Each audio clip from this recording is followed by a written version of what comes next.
Bienvenidos al Ministerio de Rey de los Reyes. Y el título de hoy se llama La súplica final de Cristo. La era final de la iglesia. Esta carga espiritual viene del libro de Apocalipsis, el cual contiene las últimas palabras de Cristo, específicamente a las iglesias. Con fecha alrededor del año 96 DC, el libro de Apocalipsis fue el último libro del Nuevo Testamento ser escrito. El libro de Apocalipsis, así como el de Daniel, es apolítico. Apolítico es un término que significa develar o descubrir, así como revelar algo que había estado de antemano escondido. Los escritores apolísticos son regularmente escritos en tiempos de problemas y angustia.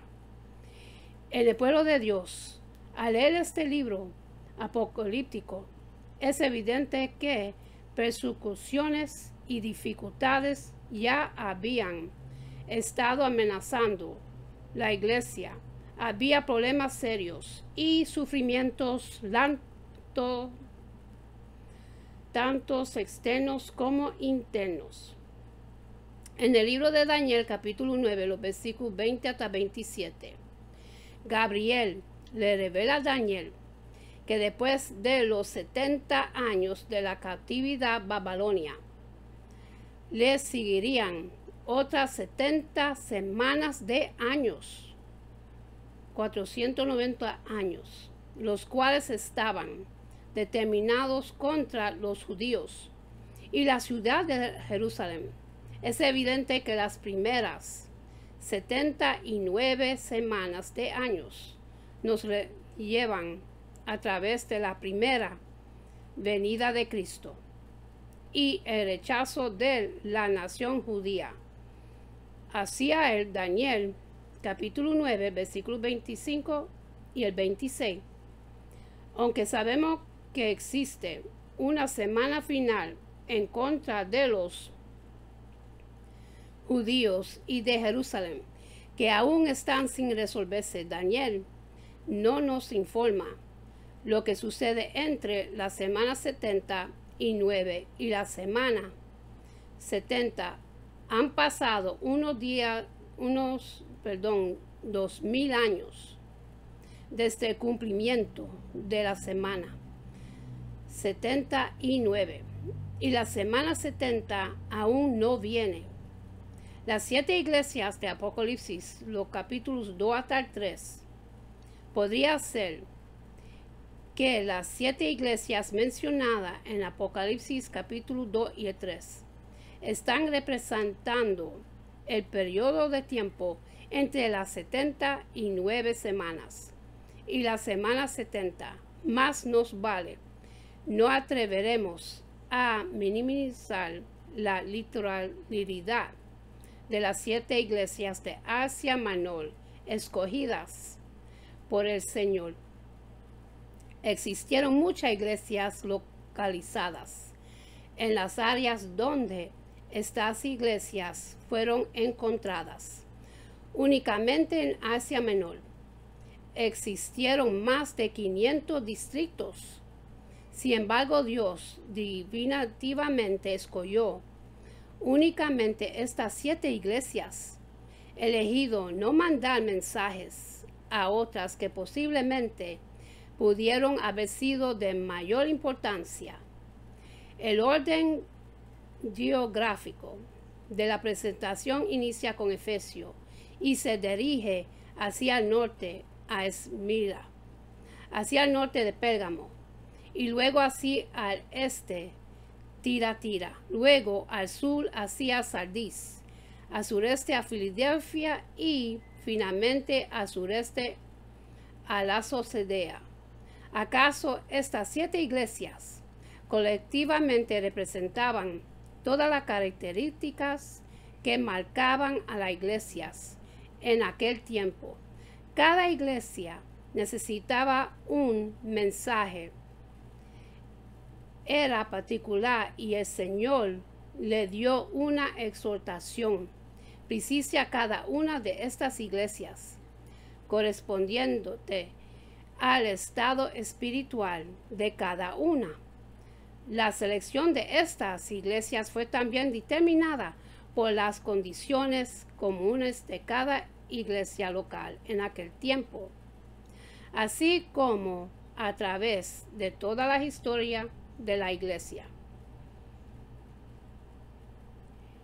Estas 7 iglesias muestran el declive de las iglesias en la tierra. La iglesia profesante, en lugar de incriminar su espiritualidad y el poder de convicción del mundo, se ha convertido en una iglesia tibia, sin fe y sin Cristo. Así como del declive de Israel en el Antiguo Testamento, hay una clara decaída de la iglesia aún dentro de las epístolas del Nuevo Testamento. En el libro de Romanos capítulo 11, los versículos 15 hasta 27, el apóstol Pablo presenta la parábola de los 2 olivos. Muestra cómo las ramas naturales del bien árbol del olivo, quiere decir Israel, fueron desgajadas por su incredulidad. Como resultado, el olivo silvestre, la iglesia gentil, fue injertada. Después también por su incredulidad, el olivo silvestre es quitado para que las ramas naturales sean injertadas nuevamente, lo cual revela que la iglesia no tome el lugar de Israel de manera permanente. La iglesia únicamente llena ese vacío entre el desprendimiento de Israel y su restauración al favor divino. Este periodo vacío ayuda a explicar la separación entre las semanas 79 y las 70. Aunque el periodo de la sociedad cierra las eras de la iglesia, o como Pablo explica, que hasta que haya entrado la plenitud de los gentiles, llegaría. Romanos capítulo 11, versículo 25. Debemos saber que este periodo de tiempo en particular concluye más temprano que los tiempos de los gentiles. Y en el libro de Lucas capítulo 21, versículo 24, los tiempos de los gentiles continúan a través del periodo de la tribulación y culminarán con el gobierno mundial de los poderes de Anticristo. El tiempo de los gentiles inició con Nabucodonosor, mientras que la plenitud de los gentiles inició posiblemente en el libro de Hechos capítulo 13, cuando enviaron a Barnabé y Pablo a los gentiles. Aunque en este tiempo Dios no declaró específicamente que ellos irán a los gentiles, esto simplemente fue establecido.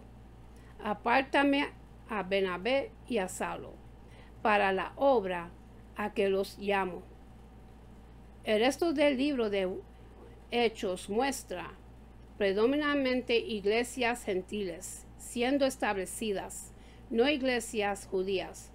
Esto sucede al ministerio tiempo que los gentiles espiritualmente dan un paso al frente en la historia bíblica. Ahora que 2000 años han pasado, es evidente la manera en la que la historia de la iglesia se ha desarrollado, que la iglesia gentil ha llegado al mismo fin que la nación de Israel. La nación judía rechazó la primera venida de Cristo, y esta era final de la iglesia está rechazando a Cristo, y particularmente su regreso. Muchas veces fue declarado y profetizado a los judíos acerca de la primera venida de Cristo. Y aún así muy pocos reconocieron su venida. La iglesia institucional estaba hablando mucho de la segunda venida, pero solo algunos están verdaderamente buscando a Jesucristo bíblico.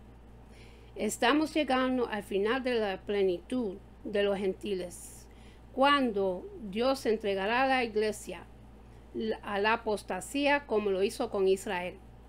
Características de las 7 iglesias. Así como hay 7 imperios mencionados por Daniel y Juan en Apocalipsis. Empezó con Egipto y culminado con el peor, el anticristo. Parecen ser 7 periodos de reino del cielo en la tierra. El primero en ser mencionado por el Señor en Apocalipsis capítulo 2 es la iglesia de Efesio. Parece cubrir el periodo desde el año 70 DC a 170, iniciando con la destrucción de Jerusalén y la dispersión de la nación judía, y terminando con el último periodo de los padres apostolísticos. Este fue un tiempo de alejamiento de la fe por parte de la iglesia. Las epístolas finales que han sido escritas en el Nuevo Testamento advierten de esta inminente realidad. Esmirna, la segunda iglesia, es presentada como una iglesia perseguida. Dios tomó a la iglesia terrenal a través de una gran crisis de persecución alrededor del periodo de 170 a 312 DC, cuando el Edicto de Milán legalizó el cristianismo. Pérgamo, la tercera iglesia, 313 hasta 606 DC, fue una iglesia muy liberal. Ese periodo de tiempo fue marcado por el gobierno romano, tomando el mayor liderazgo de la iglesia organizada y permitiendo más de la introducción del mundo en estas congregaciones. Este periodo fue consumado con el liderazgo de Gregorio. La cuarta iglesia es Tiatira, que significa opresión femenina. En Tiatira podemos ver el surgimiento del sistema papal de Gregorio I hasta la maduración de la Iglesia Católica Romana.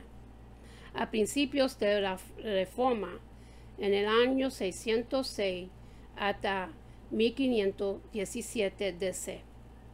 Sardis, la quinta iglesia, significa la que escapa o la que sale. Esta iglesia se suponía viva, pero estaba muerta. Aunque la reforma llegó en 1517, con el tiempo de los poderes del periodo de la iluminación, invadieron las iglesias de la reforma, trayendo tristes efectos, tanto en lo religioso como en lo político. Ese periodo de la iglesia duró desde 1517 hasta 1750 DC. Filadelfia es la sexta iglesia, la cual representa el periodo desde aproximadamente 1750 hasta 1900 DC. Durante este tiempo, existió una gran conmoción en el cristianismo, que estaba muerto. Esta fue la era de avivamientos de misiones en Europa y América. No ha existido un movimiento de Dios como en este periodo de la iglesia. Este fue un tiempo de avivamiento de la vida espiritual y de amor fraternal entre cristianos. Cristo mencionó varias palabras encomiables a esta iglesia. Ellos habían guardado su palabra y no habían negado su nombre. Por lo tanto, se les había dado la promesa de que serían guardados de la tribulación venidera. Esto pareció ser un gran movimiento de Dios antes del colapso final de la iglesia organizada. Claramente un despertamiento estaba levantándose a cabo, anticipando el clamor. Aquí viene el esposo, el libro de Mateo, capítulo 25, versículo 6. Esto nos lleva a la última iglesia mencionada por el Señor Jesucristo, la iglesia de Laodicea, uno de los comentarios clásicos escritos del libro de Apocalipsis. En los años 1870 fue hecho por Joseph A. Sess de 1823 hasta 1904, después de ver las 7 iglesias desde una perspectiva histórica. Similar, él escribe acerca de Laodicea. Existe una otra frase, diría que aún existe un futuro, o que ya hemos entrado en él, refiriéndose a la era de la iglesia de Laodicea. Todavía hay a quienes Cristo ama mayormente, a los que han sufrido bajo las reprimendas y castigos de su Señor, quien es lleno de gracia.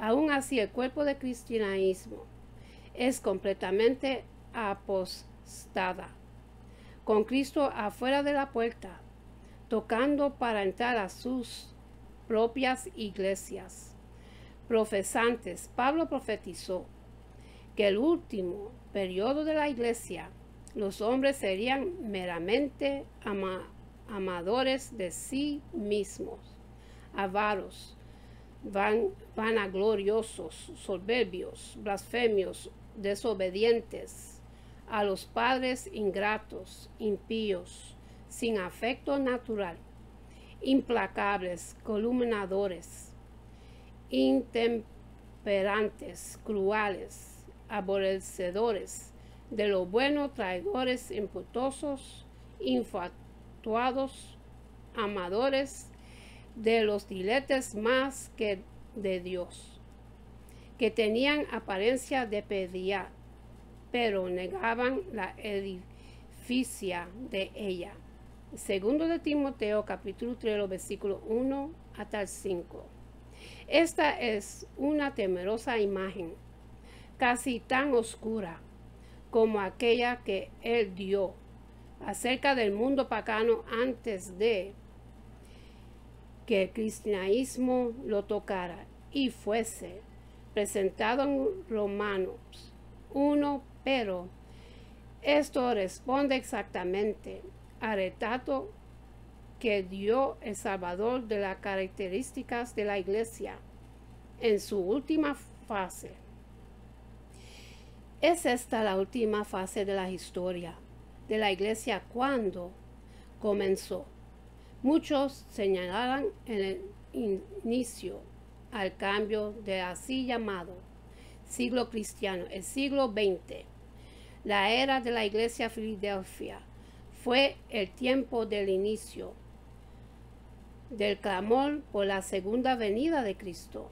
Esto no significa que la segunda venida no era creída o reconocida en la predicación o en los escritos de los hombres de Dios a través de los siglos. Sin embargo, el Espíritu Santo no trajo esta verdad en las predicaciones, sino hasta la mitad de la era de la iglesia Filadelfia. Conforme al Señor estaba preparando a su pueblo para su venida, la peor apostasía de la iglesia en la historia vino como un diluvio y fue la era de la iglesia de Laodicea. Esta es nuestra era de la iglesia y estamos en ella. Esta iglesia es conformada en todas sus características según el juicio popular y de acuerdo a la voluntad de la gente. Esto es el externo opuesto a los nicolaitas, quienes se encontraron en la primera y tercera era de la iglesia culminando con su poder. En la cuarta, en lugar de ser dominados por clérigos, la Odisea es una iglesia dominada por la gente, en donde nada puede ser predicado, con excepción de aquello que complace el oído de la gente. Esta es la era de la iglesia, en donde las enseñanzas del pueblo están haciéndose a la manera del gusto de los que llenan las bancas de la iglesia, de los deseos de las personas que asisten a la iglesia, anulando la autoridad de la palabra de Dios. Esta es la iglesia tibia, que no tiene nada decidido, particularmente caliente y particularmente fría, dividida entre Cristo y el mundo. Esta iglesia no está dispuesta a dejar su pretensión de ir al cielo y ser cristiana, pero continúa pagando al mundo. Esta es la era de la iglesia, que tiene mucha conciencia para dejar el nombre de Cristo y mucho amor por el mundo, para tomar una posición firme y honesta y eternamente al lado de Cristo. Tiene mucho profesionalismo, pero poca fe. El salón de baile del mundo se une a su mesa de comunión. Es autosatisfecha, jactándose y vacía, habiendo descendido al gusto del mundo y adquiriendo su alabanza y patrocinio. Los que son parte de la sociedad creen que son ricos y aún sus posesiones se van incrementando y no tienen necesidad de nada. Si esta era de la iglesia tiene edificios espléndidos y costosos, las congregaciones son inteligentes y con influencia dentro de la sociedad. Los predicadores son cultos, magnánimos en su personalidad y con grados académicos. Los servicios de adoración son admirable orquestados, con los mejores músicos. El movimiento de su música es igual o mejor que Broadway y Hollywood. Tienen instituciones con un personal excelente, bien dotado. Tienen misioneros a largo y a corto plazo. En todo el mundo tiene billones y billones de dólares para usos caritativos. Con todo este despliegue de atributos de grandeza y poder, ¿qué más se puede desear? ¿Qué más se puede pedir? ¿Qué más puede ser logrado? Hemos alcanzado una gran cima en el cristianismo. Soy rico y mis bienes se están incrementando y no tengo necesidad de nada. No obstante, desde el punto de vista de la cabeza de la iglesia, no es únicamente que las naciones están siendo pesadas en la balanza y han sido encontradas faltas, sino la iglesia también. Lo que la iglesia es externamente no es lo que el corazón corrupto de la iglesia es en realidad. Si desventurada, miserable, pobre, ciega y desnuda. Los líderes de la iglesia de hoy hablan de la iglesia como designada por Dios a un triunfo glorioso. Creen que han sido comisionados por Dios para convertir al mundo al cristianismo. Ellos no ven que el amén ha sido dicho. El verdadero y fiel testigo ha declarado: te vomitaré de mi boca. La interpretación en el griego sugiere, estoy a punto de hacerlo, voy a hacerlo, cuando se lleva a cabo esto, cómo se llevará a cabo. Lo que es presentado en estos 2 capítulos de Apocalipsis, si la historia de la iglesia que le pertenece a Cristo, ellas son la crítica de Cristo sobre la iglesia, injertada a lo largo de estos 2000 años. Esas 7 declaraciones son epístolas de Jesucristo. Ellas declaran que la historia de la iglesia sobre la tierra es una historia aún más triste que la caída de Israel. ¿Es acaso la tendencia del cristianismo hacia la mayoría y el perfeccionismo, o como cualquier otra cosa con la que el hombre caído tiene relación? ¿Es hacia la tierra, hacia la muerte o hacia el infierno? Sería el verdadero rebaño de Dios. Algo más en este segmento de la historia en la época presente que una débil, rechazada y odiada minoría. El orgullo de la iglesia institucional en sí misma es su logro horizontal y su gloria terrenal. Sin embargo, se niega a verse como Cristo la ve, o amar lo que Cristo ama y odiar lo que Él odia, o esperar solo en aquello en lo cual Cristo nos ha dado autoridad para esperar. Es verdad que el dinero corrompe. Es verdad que el amor del dinero es la raíz de todos los males. Vemos en el mundo cómo se han corrompido la vasta mayoría de los negocios corporativos, porque es que en los pueblos más pobres se observa una mayor espiritualidad entre los cristianos que en aquellos que viven en lugares prósperos, como son los Estados Unidos. Los cristianos filipenses, en medio de su pobreza, conocieron la presencia y comunión con Cristo, mientras que los creyentes de la floreciente y prosperidad ciudad de Corintio se llenaron del mundo y carnalidad, ministerios de los últimos tiempos. Una observación cuidadosa debe ser hecha con respecto a estas cortas pero aleccionadoras epístolas a las 7 iglesias. Cada una de ellas está dirigida al ángel, al mensajero o al ministro de la iglesia.